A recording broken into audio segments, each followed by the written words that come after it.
And it's now time to review the newspaper headlines. All right, and we'll start, as always, with This Day, the newspaper of record, this day on Saturday.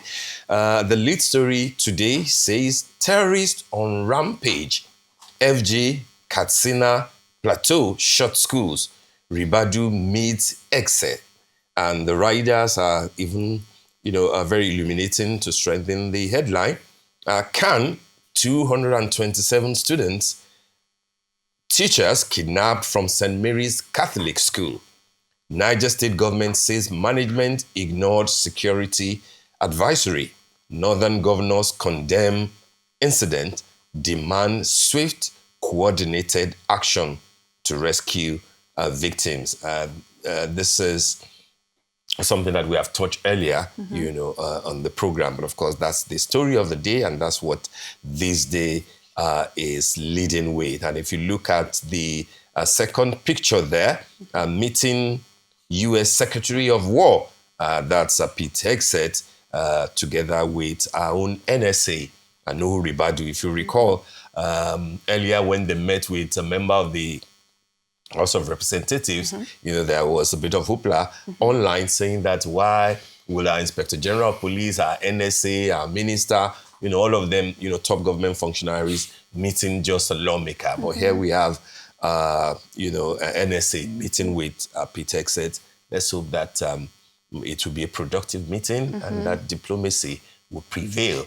This is not to excuse what is going on in Nigeria and the sensible demand that government should do a lot more. But I think that this is a right step in the right direction, meeting with the man who might give the order if President Trump says, hey, what are we doing? We need to get, boots on the ground. And so I think to depend on the quality. There are other people who have also raised the issue of why are you pushing people of Islamic faith forward in a situation where you are saying that, Christian people are being massacred, are being killed, to a genocidal proportion. But of course, he's the NSA and his religion, it's his religion.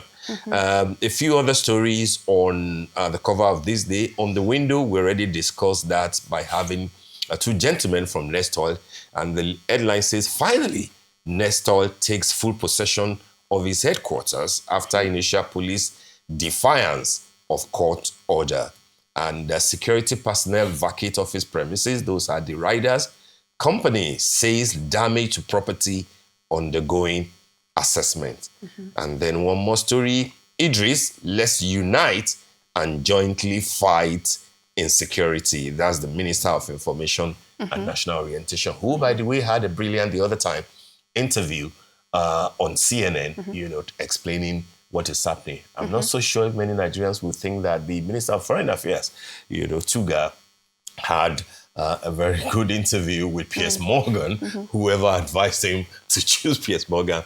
I'm not sure, if we have had Minister Idris, part of the question that, I would love to put to him is that, do you coordinate, who speaks for government and what they say? Because the messaging. The messaging, who will have advised our Foreign Affairs Minister to go speak to Piers, in that manner at that point. But, this is government. Sometimes things happen that you see on hear what is going on. And last but not the least, counterinsurgency requires love for country, says Jimo Ibrahim, my very, very brilliant boss. It says counterinsurgency requires love for country. Love your country, even though you want to fight, insurgency.